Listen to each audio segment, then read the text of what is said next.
Bro, we're cooked, absolutely fried. Real talk. Where's the loanable funds market? Is it like a real place? Can I ask for a loan for my college tuition? Yeah, except I don't even know what that means either. Like, actually, there's a loanable fund. I don't even know what that is. Probably next to the stock market. Some dudes in there, seen talking around, talking. I don't know. But I heard that if you put drowning out somewhere in your answer, college board gives you like some points. Say, macroeconomics are just rise and suffering at this point. But what's the difference between real and nominal interest rates? Like, I swear I knew this shit yesterday, bro.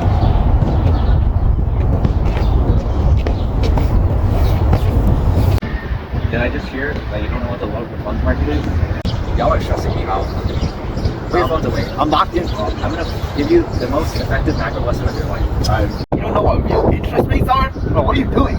Pay attention, bro. And that you think it's next to the stock market? You see this? The loanable funds market. First things first, alright, bro? Yes. The loanable funds market is where savers supply money and borrowers demand money. This is what determines the real interest rate, which is the true cost of borrowing, adjusted for inflation. But why does it need to be adjusted for inflation? Because if inflation is high, the money you borrow is worth less when you pay it back. For example, the nominal interest rate is 6%, but the inflation rate is 4%. The real interest rate is 2%. That's what really matters. You understand? So if inflation goes up, real interest rates go down. Exactly. If real interest rates are low, borrowing is cheaper, so people borrow more, and when real interest rates are high, people borrow less. Okay, that makes sense, but what actually determines the real interest rate? The loanable funds market. Let me break it down for you.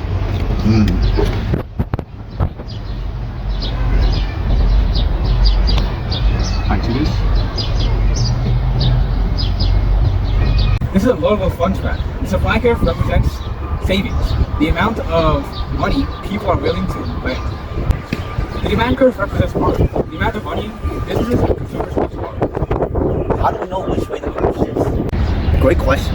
The demand curve shifts where businesses expect more or less profit. The business expects more profit, they borrow more. This shifts the demand curve right, raising real interest rates. But if businesses are pessimistic about their future profits, then the demand curve will shift left, lowering real interest rates. The College Board also accepts shifting the supply graph right when there's a surplus and left when there's a deficit. So for example, if the government borrows, interest rates rise, would AD shift left due to decreased investment? Yes, sir. I can use College Board's magic words and say there will be decreased capital formation and the economy will have slower growth and real GDP will fall and price level will also fall. Whoa, that's so cool! Like, that connects with other units we've learned before, no? So what shifts the supply curve? More savings equals more funds to borrow equals lower interest rate. But if people stop saving, the supply curve shifts left.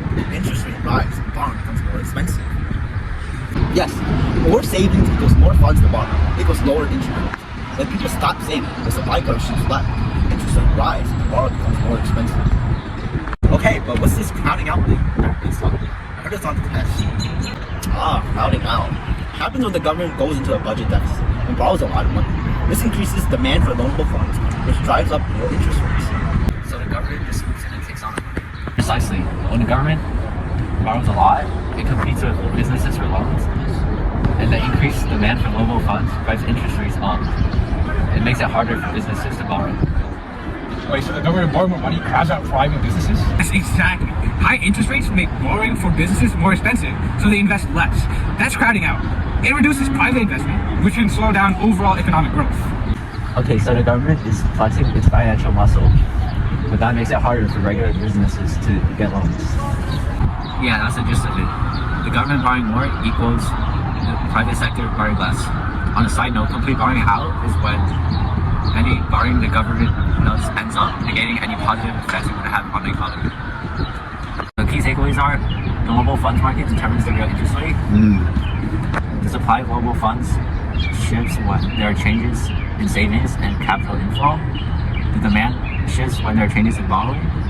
The real interest rate reflects the true cost of borrowing, adjusted for inflation.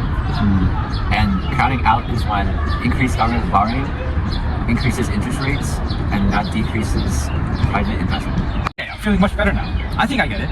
Same. I actually might pass this test. I understand it now. Yeah, I'm not gonna let macro ruin my life anymore.